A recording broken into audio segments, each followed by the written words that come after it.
What is up, everybody? Welcome back to a brand new episode of WWE Content. And let's talk about last night, Monday Night Raw. Again, the craziest yet funniest Monday Night Raw I've actually ever witnessed, I think, in my wrestling experience as a fan. Like, oh my god. Brock Lesnar, Femi, once again go to war with each other, getting close to WrestleMania. Seth Rollins getting arrested by Paul Heyman, who took a restraining order against him.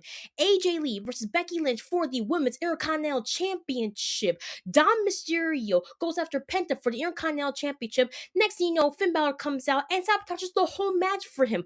Oh, and of course, Liv Morgan going crazy with Stephanie McMahon right before Dom Mysterio's match. And I gotta say, that little fight they had in the gorilla position was the funniest thing I have witnessed in my freaking life. On top of that, Jimmy and Jay trying to help out their cousin Roman Reigns, going after Punk like that, especially since Punk would not keep his mouth shut, talking about the legends he has faced, talking about Roman's family, the bloodline, all the Samoans that have been in this business for so many years. It all came down to one simple thing. Roman Reigns handled his business by himself, actually, and Punk was laughing his ass off. Now, before we get into the Punk Roman situation, let's back up a bit and go to the start of the night. Brock Lesnar, Paul Heyman. From left field, Paul Heyman talking about Brock Lesnar's WrestleMania history moments, breaking the Undertaker's record, taking out the legends at WrestleMania, talking about his greatest achievements when he left the WWE. Then out of nowhere, as soon as when you think the promo just ended, Obafemi comes out, and he's not wanting to talk. He wants to fight. The fact that Brock Lesnar tried to do an F5 on him, but then Oba counters that, and then boom, throws him over the ring. I'm like, oh my god. Like, I'm sorry, and I've been saying this for a while. But right now, I think we have the next big thing for the WWE, and that next big thing is Obafemi. I mean, if he can take out Brock Lesnar not once, but twice in a row in 2 weeks, leading up to WrestleMania, I mean, I don't know what to say. I don't know what to say, but I think this could be the WrestleMania where the Beast will be put down, and by the ruler of NXT, now going to be the future ruler of the WWE. I mean, two-time NXT champion, former North American champion, made his debut at the Royal Rumble, kicked ass at the Royal Rumble, eliminated I think 4 to 5 people in I don't know how many minutes, to now fighting the Beast on the grandest stage of them all, WrestleMania. Like, you couldn't have wrote for a better story than these two guys who are literally giants are about to be in a big ass brawl at WrestleMania. Now, after that craziness, first match already thrown into the Shark Tank. Usos versus Austin Theory and Logan Paul. Now, it wasn't a title match, but it was more like a if you beat us, we'll give you a title match kind of opportunity. Out of nowhere, LA Knight comes out, helps the Usos. But then, as soon as LA Knight grabs the brass knuckles, Jey Uso grabs it. And I thought they were going to cheat in a way. But out of nowhere, Jay just snapped and he punches them both. Referee saws it, and now the division falls. And now the division wins by DQ. Honestly, I didn't care about that because the Usos, they handle business like they always do, and the fact that Jay got to punch Logan and Austin Theory with the brass knuckles knocked him out cold. I'm like, thank you. I've been waiting for that since I think the day Logan Paul actually would join the division. I've been waiting for someone to punch him in the face, especially with his own brass knuckles. I mean, that was just hilarious. So now Brock Lesnar, he's out of the arena because he's pissed off at what happened with Femi. Logan Paul and Austin Theory are now unconscious due to brass knuckles.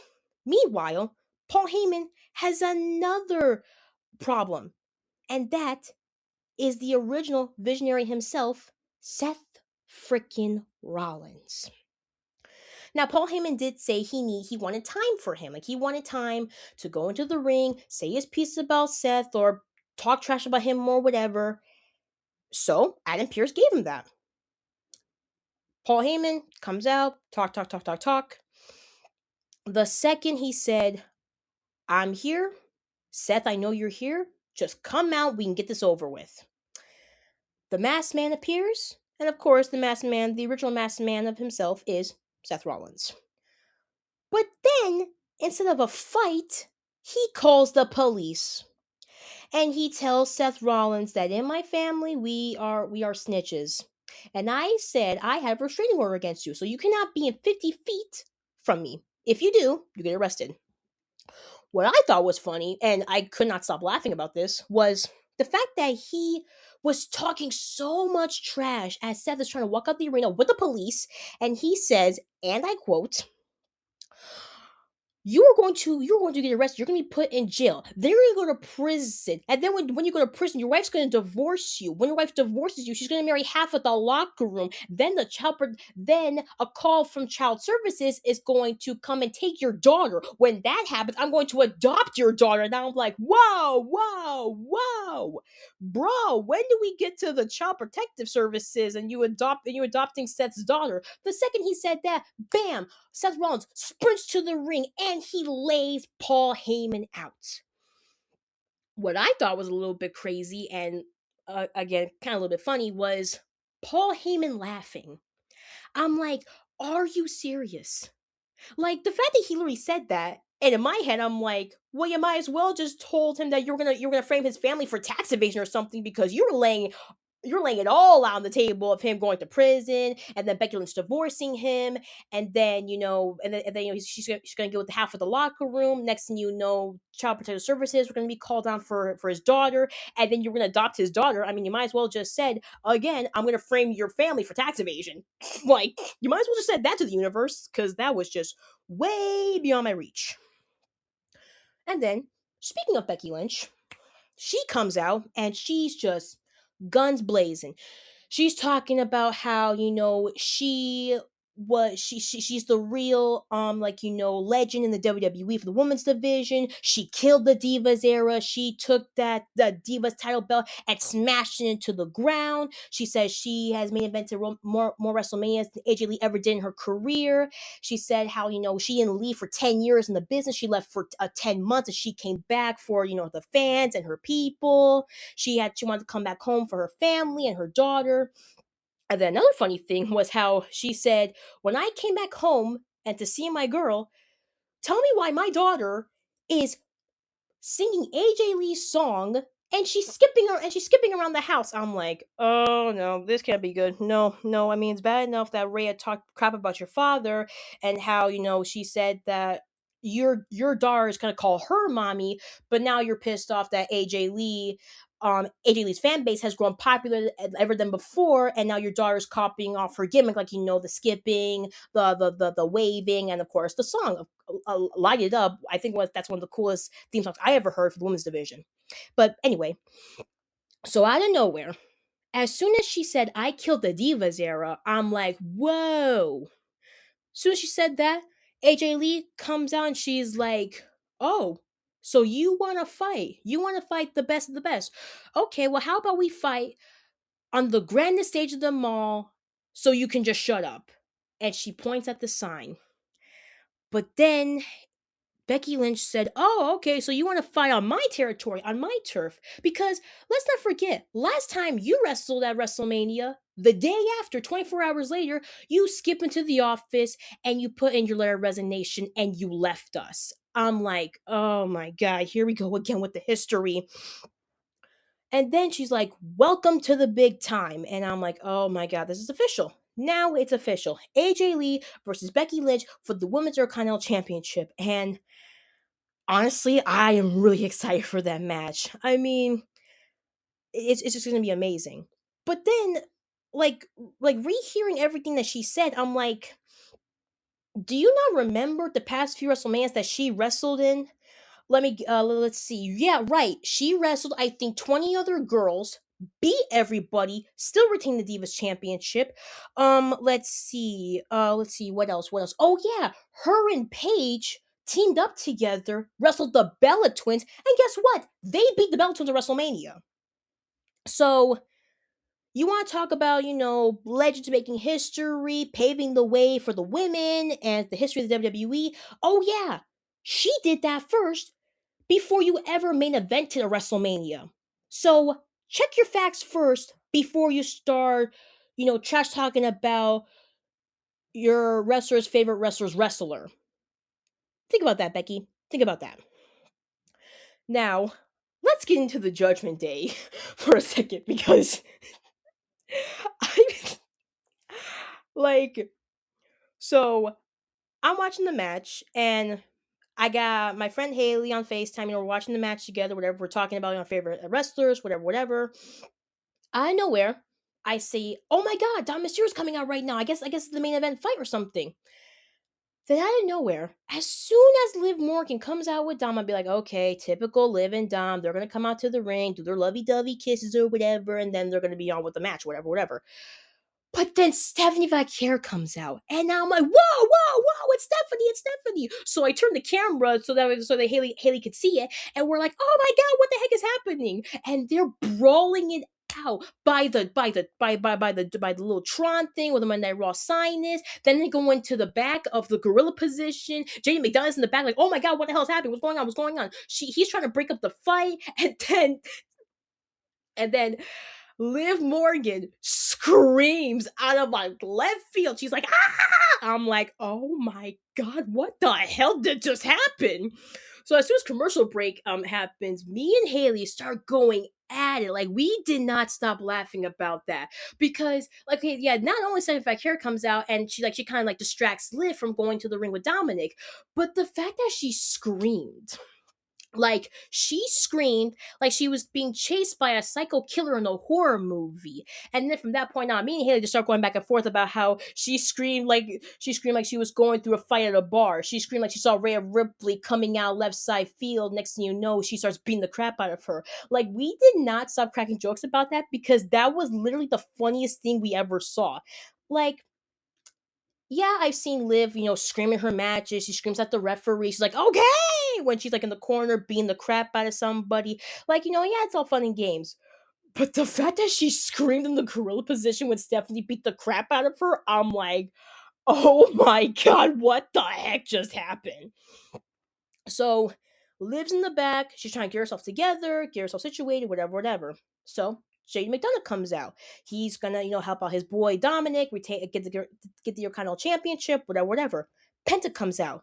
Now, I don't know if it's just me, but ever since Penta came to WWE, him and Dominic's like in ring chemistry when they fight is just so freaking cool. Like Penta knows Dom moves. Dom knows when Penta's gonna move. They know how to sell their moves. They know how to get the ring in and out when they do the suicide dives or the tornado DDT. Like their in ring work is so freaking amazing. It's like watching a AAA wrestling event right in front of your very eyes. I mean, Penta, a good guy, lucha libre dude, and then Dominic Mysterio, a bad guy who's basically like trying like to destroy lucha libre, but he's making it more popular for the bad guys. I mean, all in all, it's pretty funny to me.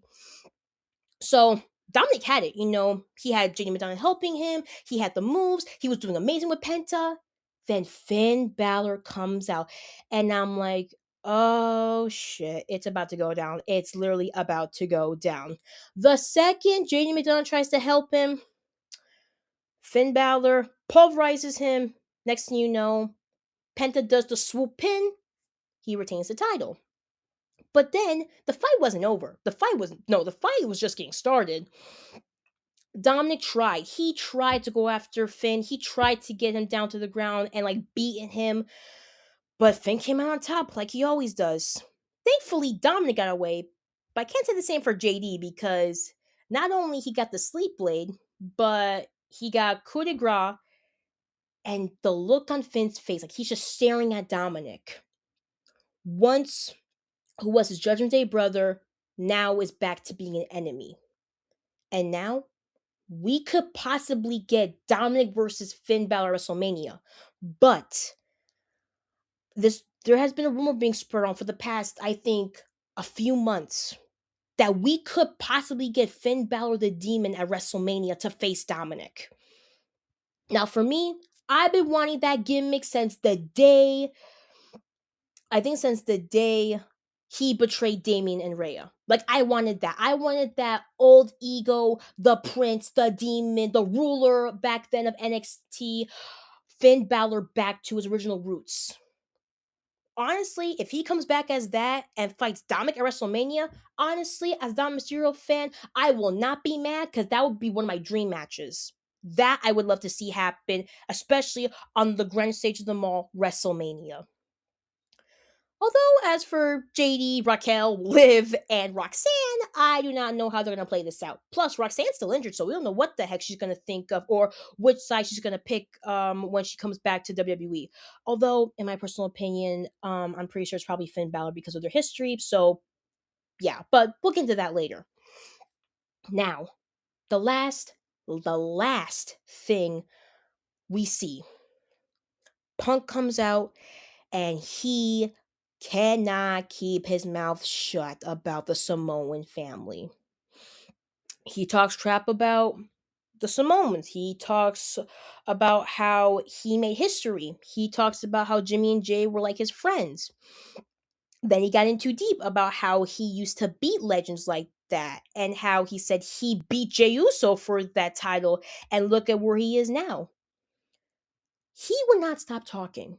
Like, me and Haley were like, "Oh my god, when will this guy stop talking?" Because as soon as he's gonna stop, either Roman or Jay is gonna come out and beat the crap out of him. I knew that was gonna happen. I knew that was gonna happen from the moment he stepped into that ring and had the microphone in his hand.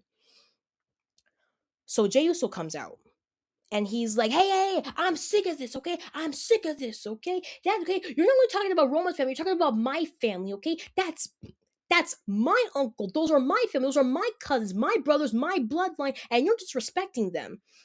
So then he said, "You said you want to fight a champion, right? Well, how about we go right here, right now? I got my ring gear, but let's go right here, right now." Then Jimmy Uso comes out, and he's trying to protect his family. He's trying to protect his baby brother right now. Cause now on top of that, next week, Madison Square Garden, it's actually official. Jimmy and Jay are going to defend the tag team titles against Austin and Logan Paul in a street fight match. So they have to get ready for the match next week, train, do whatever they got to do, find Logan and Austin Theory's weak spots to make sure they retain the tag team titles. So Jimmy is like, "Hey, whoa, dude. I get it. I get it. You're hot and heavy right now. You want to take him out, but dude, let Roman handle this. We gotta handle our own business with the Vision." He's like, "I don't care about the Vision. I don't care about anything else. I want to protect my family's name." And I'm like, "Oh my god, this is gonna end bad. This is gonna end bad." Jay and Punk might get into a fight or something. Jimmy's gotta help his brother. Whatever. Like something bad was gonna happen. Still, Punk is not stop talking. He cannot keep his mouth shut. But then Roman Reigns came out. And I'm like, okay, now we got a bit of the original bloodline back again. Jimmy and Jay and Roman are in the ring, but the look on Roman's face, he stared at his cousins, but he gives a death blank stare to Punk. And now I'm like, oh my god, what's he gonna do? Is he gonna punch him? Is he gonna like talk? Is he gonna slap somebody? Like who? What is gonna happen? So he goes to Jimmy and he's like, "You had a match tonight, right?" And Jimmy's like, "Yeah." And he's like, "You got to train for next week, right?" And he's like, "Yeah." He's like, "Okay, get your brother, get out of here. I got this." And now I'm like, oh god, okay. But as soon as he said that, Punk is like, what are you talking about? I thought you need them. You need help from your family. As soon as he said that, bam! A split second later, Jay comes out and he tries to beat Punk up, and Jimmy is trying to help Jimmy's trying to help Jay not get his butt kicked by Punk. So you got security guards coming out, you got the general manager of Raw coming out, and Roman's like, "Get your brother and get out of here." So everybody's just fighting. There's a whole brawl going around right now. Out of nowhere, Roman, bam, super punches Punk in the back of the head. Now, he was going to go out the ring, help out his cousin, and, handle family business right now. But Jay's like, no, no, no, no, no, no, no. You go handle your business right now. This is for our family legacy. Go after him. Go after him. The second he said that, boom, spear to Punk. And he's like, "Go, go more, go more." And I'm like, "What do you mean go more? What the heck? What are you talking about, Jay?" Out of nowhere, drags him out the ring, hits him on the head with the post, not once but twice, and then he does a boom power bomb through the announcement table. What I thought was crazy was that Punk was laughing. He was laughing like he was for all you Batman fans out there who's ever seen The Dark Knight, when the Joker got caught and he was laughing when Batman beat the crap out of him. That's what Punk was like. He was laughing like the Joker from The Dark Knight, and he's like, I don't need help. I don't need help. He needs help. He's the one that needs help. I'm like, oh my god, this is bad. This is bad. This is bad, bad, bad, bad, bad. But all in all, Monday Night Raw was the funniest thing, the funniest, coolest thing I ever seen last night. The past few Monday Night Raws, I've been kind of angry because of how the matches were. The matches were sometimes short. In my favorite wrestlers didn't win their matches or titles that they really wanted to get. But honestly, right now, the road to WrestleMania, it started off a little bit, rocky. Couple of slopes up and down. But now, after what happened last night, it just got 10 times better. So, Monday Night Raw for me, in my book, it was a complete success. As for SmackDown, I'm not sure, but we'll find out by Friday to see what's gonna happen with, Randy and the voices in his head. Jelly Roll's gonna fight Kid Wilson. Never did I see that on SmackDown, but it's gonna happen on SmackDown. US Open Challenge still for Carmelo Hayes, and then after that we see the Bella Twins face Charlotte Flair and Alexa Bliss for a title match against Lash Legend and Nia Jax. Only if they don't get their butts kicked by Bailey and Lyra next week in Madison Square Garden. But all in all, we'll find out by Friday and the next Monday, a new week and a new fresh start leading up to WrestleMania. Well, that's all I have for today, guys. Hope you guys enjoy the rest of your week, and I'll talk to you guys soon. Enjoy your night.